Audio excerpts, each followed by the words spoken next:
sapagkat sa iglesia tuturuan siya ng lahat ng itinuro ng Panginoon. Hindi lang po bautismo, hindi lamang ilang kapirasong turo. Ang sabi po, lahat na itinuro ng Panginoon. Kaya sa Bagong Tipan, matapos ng tao ay maligtas, mapangaral at mabautismuhan, ang Panginoon mismo ang nagdadagdag sa kanya sa iglesia. Mga Gawa 2:42 ang sabi. At sila'y nagsipanatiling matibay sa turo ng mga apostol, sa pagsasama-sama, sa pagpuputol-putol ng tinapay, at sa panalangin.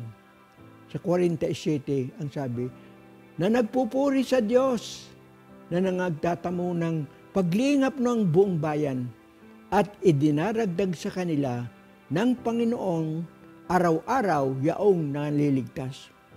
Kaya ang mga ligtas ay dinadala sa iglesia. Kaya ang iglesia ay lugar ng mga ligtas.